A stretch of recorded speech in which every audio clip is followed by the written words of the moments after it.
This is Mario from Trader Today, and in today's video, I am going to talk about the jobs report and what does that mean for the stock market. All right, let's get started. So, as you guys know, today there was the jobs report. In other words, they also call the employment situation, and it's very, very important for the stock market. And the reason why is because I'm not sure if you guys remember, but last month there was a lot of volatility in the market, and it was because of the jobs report. All right. So the last month, the jobs report was actually announced on February 2nd, which was in this day. If you look at the market now, again, this is the S&P 500, Spiders ETF, SPY. There was a huge sell-off. You know, a lot of investors and traders were scared. I guess a lot of people were scared because of the numbers of the jobs report. And why was that? The reason why was because above expectations. Now, non-farm payrolls month-to-month change was 200,000, and I think they were expecting like 150 or 100,000. And also, average hourly earnings month-to-month change was 0.3%, which is above expectation. Now, why is this important? Because inflation can get out of control, and when inflation gets out of control, it's the Federal Reserve's job to keep it at 2% or lower.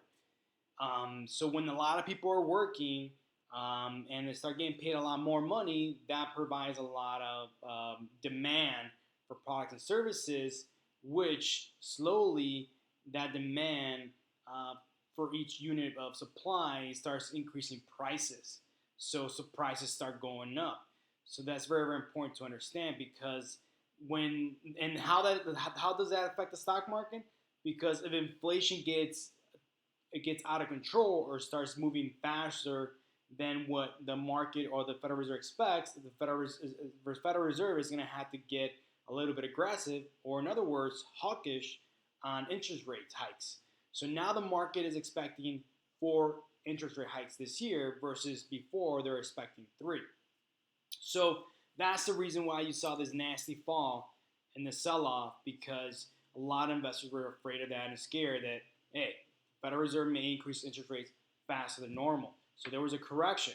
Now, for this month, today's job report, we're seeing a similar trend. Actually, now month-to-month non-farm payrolls is 313. So that's pretty big. That's definitely also above expectation. Now, the only good news about this number that I believe didn't cause the market to shake or the market to sell off was because of the average hourly earnings, which is around 0.1%, which is actually below expectation. So that eased a little bit of investors' fears about inflation getting out of control. Because if it would have been a 0.3 or higher, I think there could have been a sell-off. And that means that inflation is definitely going to start picking up. And again, when interest rates go up, the stock market goes down. It's like an inverse. And the reverse also is true. So when interest rates go down, the stock market goes up. So and there's many economic reasons for it that I'm not going to get into it because it's very, very hard to explain. But just a reminder, when the Federal Reserve increases interest rates, the stock market takes a hit. Just so you guys know. All right. So now let's look at the Federal Reserve, see what they're thinking about doing or what the expectation is. So I like going to this website, the CME Group, the FedWatch tool. So right now, there is an 85 or actually 90% probability that the Federal Reserve is going to increase the interest rates or the target rate to 88.8 basis points. So there's huge probability that they are going to increase rates in March 21st. And the current rate is 125 to 150 basis point. So there's an 11% probability that it's going to stay the same. So it's highly unlikely, especially now seeing the non-farm payroll numbers. Companies are hiring people, and part of the reason why they're doing that is because of the tax cut, which is a good thing overall in general. But again, you got to remember that when people get employed and wages start increasing, that may cause inflation. Again, which inflation is good as long as it stays below 2%. So there's nothing wrong with that. But as a reminder, when the Federal Reserve increases interest rates, the stock market takes a hit. So just remember that. So that's the reason why we saw that volatility in November and February, excuse me.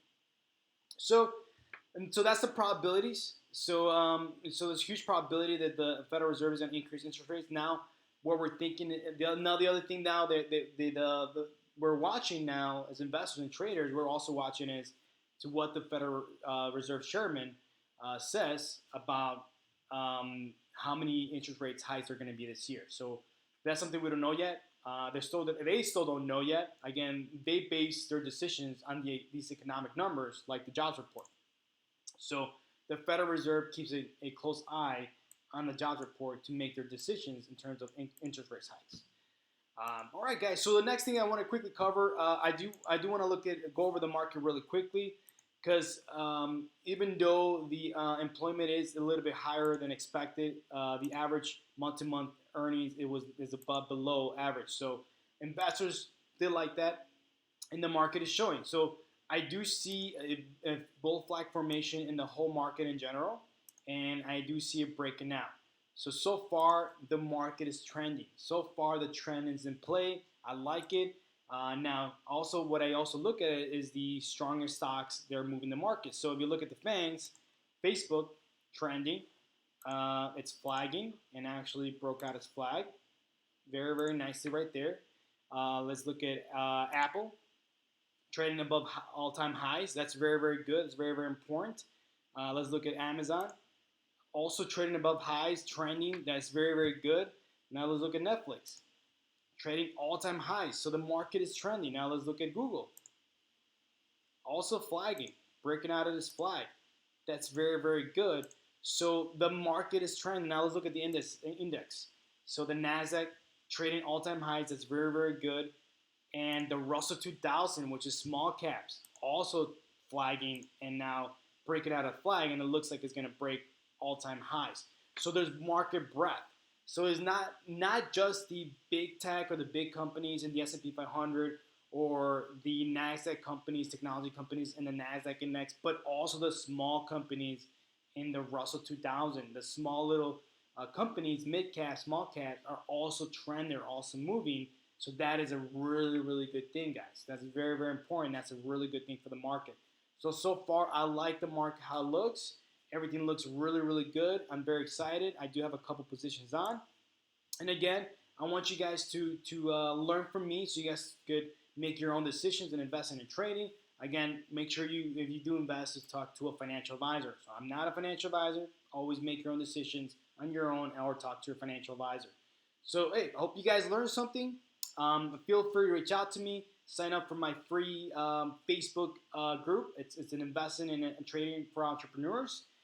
You can follow me on Instagram. I do post, and you guys will hear from me very soon, because I am posting daily YouTube videos now. All right, guys, have a good one. Till next one.